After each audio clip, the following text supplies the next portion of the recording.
தன்னை தாண்டி சிந்திக்க வேண்டும் என்பதற்காகத்தான் இறைவன் எத்தனையோ படைச்சிருக்கலாம் நம்மளையெல்லாம். ஏன் மனிதனா படைச்சான்? உன்னோட நின்றுக்காத, உங்க கூட இருக்கிறவங்களுக்கு உங்க ஊருக்கு ஏதாவது செய்யப்பான்னு சொல்லி தான் படைச்சிருக்கான். அதுலேயும் நிறைய பேருக்கு மனம் இருக்குது, ஏதாவது செய்யணும்னு. பணம் இல்லை, பணம் நிறைய இருக்குது, அவங்களுக்கு மனம் இல்லை. பணம் இருப்பவர்களிடம் மனம் இல்லை, மனம் இருப்பவர்களிடம் பணம் இல்லை. ரெண்டையும் சேர்த்து கொடுத்த நானும் சுயநலமா இருந்துட்டு இருப்பீங்க. அதனால எனக்கு சின்ன வயசுல இருந்து ஏதாவது ஒன்று செய்யணும், நம்ம தாண்டி சிந்திக்க, எல்லாம் இறைவன் நம்ம கொடுத்துருக்கானல்ல அப்படிங்கிற எண்ணம் இருந்துகிட்டே இருக்கும். அப்படி ஒரு பொது வாழ்க்கையில வந்த நான் எப்படின்னு தெரியாம இன்னைக்கு இந்த இடத்துல வந்து உங்க முன்னால வேட்பாளராக நிக்கிறேன்னு சொன்னா, இது இறைவனுடைய கட்டளை, இந்த பிரபஞ்சத்தின் கட்டளை. இந்த நேரத்துக்கு நீ போ. 30 ஆண்டு காலமா நம்ம ஊருக்கு ஒரு விடிவில்லாமல் போய் கொண்டிருக்கின்றது, அதை மாற்றி விட்டு வா என்று என்னை யாரோ இயக்குவதாகத்தான் நான் நினைக்கின்றேன். அப்படி இயக்குனவங்களுக்கு நம்மளை வெற்றி பெற செய்ய தெரியாதா என்னங்க? அதனால கண்டிப்பா வெற்றி நம்மளுதான். ஆனா நன்றி செயலாளர் சொன்னது போல 50,000 வாக்குல போய் எங்க தலைவர்கிட்ட நிற்கலாம். இந்த பக்கம் முதல்வர், இந்த பக்கம் எங்களுக்கு இந்த வாய்ப்பு கொடுத்த ஈஆர் ஈஸ்வரன், நடுவில் நான் நின்று 50,000 ஓட்டு, தமிழகத்திலேயே அதிக வாக்கு வித்தியாசத்தில் ஜெயிச்ச சட்டமன்ற தொகுதி பொள்ளாச்சி தொகுதி. அன்னைக்கு நான் கேட்பேன், கோதவாடி குளத்துக்கு தண்ணி வேணும்னு கேட்பேன், ரோடு போடணும்னு கேட்பேன். இருக்கிற பிரச்சனைகளை எப்ப தீர்வு வரும்னு சொன்னா நம்ம ஜெயிக்கணும். அது சரித்திர வெற்றியாக இருக்க வேண்டும், சாதாரண வெற்றியாக இருக்கக்கூடாது. அதனால நான் வெளியேற்றணும். 20 நாளுங்க, 30 வருஷம் கஷ்டப்பட்டோம். அதுக்கெல்லாம் தீர்வு 20 நாள் தான். அப்போ ஒவ்வொரு நாளும் ஒவ்வொருவரும் அவர் 234 பேர் தொகுதியில் நான் தான் நிற்கிறேன்னு சொன்னது போல நான் கேட்டுக்கொள்வதெல்லாம் 2,02,000 மக்கள் இருக்கக்கூடிய நம்ம தொகுதியில இருக்கக்கூடிய எல்லாருமே எம்எல்ஏ நினைங்க. கண்டிப்பா நமக்கு வந்து தூக்கம் வராது, ஜெயிக்கணுங்கிற ஆர்வம் வந்து. அப்ப நீங்க எல்லாரும், நம்ம நிர்வாகிகள் எல்லாரும் நாளையில இருந்து நம்ம ஓட்டுக்களை பார்ப்பது எவ்வளவு முக்கியமோ அதே அளவு மாற்றுக் கட்சி ஓட்டுகளை பாருங்க. தயாரா இருக்காங்க. நான் சொல்றேன், நாங்க பல பேர்த்த பார்த்தாச்சு. நான் வந்து இந்த தேர்தல் வேலையை ஆரம்பிச்சு 5 வருஷம் ஆச்சு. 2026ல நம்ம வந்து கண்டிப்பா தேர்தலில் நிற்கணும், ஒரு மாற்றத்தை உருவாக்க வேண்டும் என்று என் மனதுள். அது கிடைக்கும் கிடைக்காது ரெண்டாவது, ஆனா முதல்ல நான் தயாராகணும்ல. 5 ஆண்டு காலமாக நான் உழைத்திருக்கின்றேன். எனக்கு தெரியும் இந்த முறை கண்டிப்பாக மாற்றுக் கட்சியினர் கூட நமக்கு ஓட்டு போடுவதற்கு தயாராக இருக்கிறார். நீங்க பெருமையோடு போய் கேட்கலாம். உங்க வேட்பாளருக்கு ஓட்டு கேட்கும் பொழுது எந்த வகையிலும் என்னை குற்றம் சொல்ல முடியாது.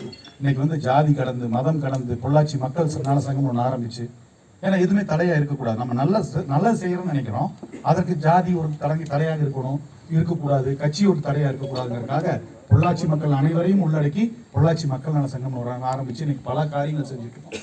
கிராமப்புறங்களில் தையல் பயிற்சி, ஆன்மீகத்துல நிறைய பண்றோம். ஏன்னா ஏழை எளிய மக்கள் அவங்க நிலைக்கு யாரோ காரணம் நினைச்சிட்டு இருந்ததை மாத்தி, நாம தான் காரணம், நம்மளுடைய எண்ணங்கள் தான் காரணம், நம் சிந்தனை தான் காரணம் அப்படின்னு சொல்லி புரிய வச்சு இன்னைக்கு வந்து அவங்க வாழ்க்கை மாத்திட்டு இருக்கோம். அதனால என்னுடைய செயல்பாடு என்பது அரசியல் எந்த அளவுக்கு முக்கியமோ மக்கள் வாழ்வாதாரம் அந்த அளவுக்கு முக்கியம் நினைக்கிறோம். 5 வருஷத்துக்கு அப்புறம் பொள்ளாச்சி தொகுதி ஒரு மாடல் தொகுதியா மாறும்.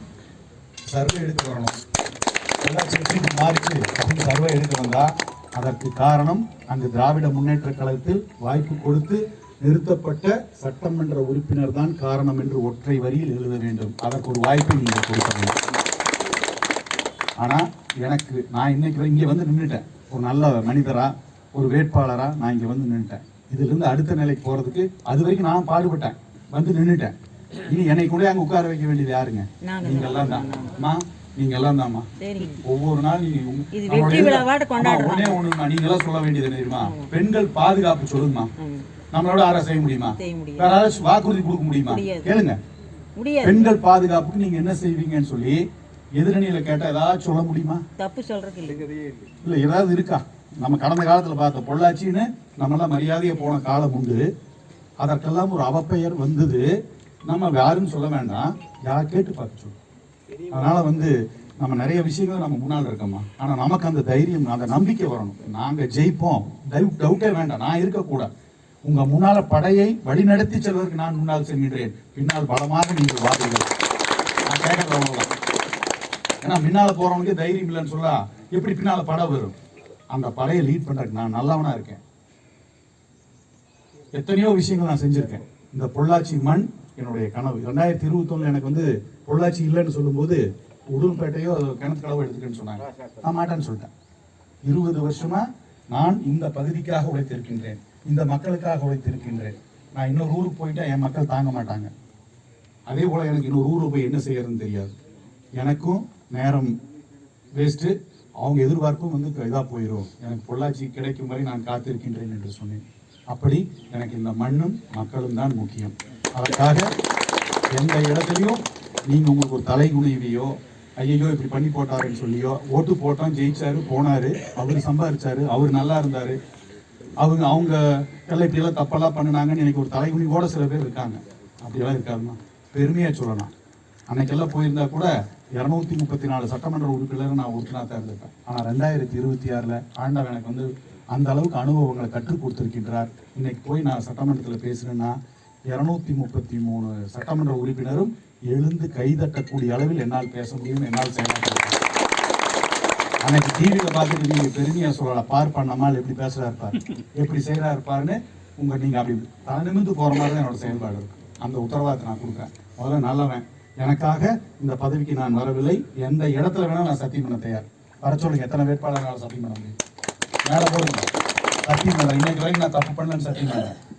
இது வரைக்கும் நான் சம்பாதிக்கல, இந்த பொது வாழ்க்கையிலிருந்து சம்பாதிக்கலன்னு நான் சத்தியம் பண்ணுறேன். இனிமேலும் சம்பாதிக்க மாட்டேன் என்று சத்தியம் பண்ணுகிறேன். இதுக்கு மேலே உங்களுக்கு என்ன வேணும்?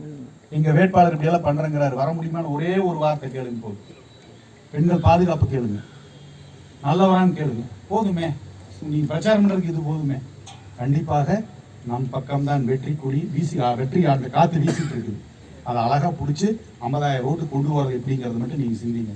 ஒவ்வொரு நாளும் கனவு காணுங்கள். நாம் ஜெயித்து விட்டோம், வென்று விட்டோம். உங்கள் சட்டமன்ற உறுப்பினர் சட்டமன்றத்துக்கு போவதை கண் முன்னால் காட்சியாக பாருங்கள். அங்க போய் நான் பேசுறது காட்சியா பாருங்க. நீங்க நினைக்கிறீங்க ஒரு மாற்றம் இந்த ஊருக்கு வரணும்னு சொல்லி, வந்துட்டதான் நினைங்க. இன்னொரு 20 நாள் கற்பனை பண்ணி பாருங்க. அந்த கற்பனைக்கு வலிமை அதிகம். உணர்வோட நீங்கள் கண்களால் பார்க்க முடியாத மனதால பாருங்க. நீங்க அது பெரிய ப்ராசஸ். பாசிட்டிவ் திங்கிங்கிறது வேலை செய்யாது, பாசிட்டிவ் ஃபீலிங் ஒன்று சொல்றாங்க. அதாவது நடந்துட்டதான் நினைச்சு உணரணுமாமா, அப்பதான் அது நடக்குமாமா. அப்ப அந்த நிலையை இன்று முதல் நீங்கள் மனக்கண்ணால் பார்க்க ஆரம்பிங்கள். உங்க ஊருக்கு, உங்க பகுதிக்கு என்னென்னலாம் நடக்கணுமோ நடந்து விட்டதாக நினைச்சு நீங்க வந்து கண்கள் மூடி காட்சி காணுங்க, மனக்கண்ணில் காட்சி காணுங்க. கண்டிப்பா நடக்கும். அதனால இந்த பக்கம் இப்ப வந்து உறுதியா இயற்கை முடிவு பண்ணி விட்டது, மக்கள் தயாராக இருக்கின்றார்கள். கண்டிப்பா நம்ம தான் ஜெயிப்போம். உங்க வேட்பாளராக இன்று நான் வந்த நித்யானந்தன் ஒரு மாசத்துக்கு கழிச்சு இதே இடத்துக்கு சட்டமன்ற உறுப்பினராக வருவேன். அதற்கு நீங்கள் எல்லாரும் துணை நிற்பீங்கிற நம்பிக்கை எனக்கு இருக்கு. யாருக்கும் வந்து மாற்றிருக்கிறது கிடையாது. ஏன்னா நல்லவங்க பின்னால் தான் எல்லாருமே இருக்காங்க. நான் ஒரு வார்த்தை சொல்லுவேன், நல்லவர்களாக இருப்போம், நல்லவர்களோடு இருப்போம்னு சொல்லுவேன். ஏன்னா அந்த புண்ணியத்தை நம்ம சேர்த்தணுங்க. பணம் காசெல்லாம் எப்போ வேணாலும் சேர்த்தலாம். ஆனால் பணங்காசு சேர்த்தி புண்ணியத்தை சேர்த்தாம விட்டோம்னா அடுத்த தலைமுறை காணாமல் போயிடும். ஆனால் புண்ணியம் சேர்த்த ஒரு வாய்ப்பு நான் கொடுக்குறேன். என்னோடு வாருங்கள். அது போக வளர்ச்சி, எல்லா மக்களுக்குமான தேவைகள் எல்லாத்தையும் நான் பூர்த்தி பண்ணுறதுக்கு நான் தயாராக இருக்கின்றேன். என்னோடு கைகோர்த்து வாருங்கள் என்று அன்போடு கேட்டு வாய்ப்புக்கு நன்றி கூறி விடைபெறுகிறேன்.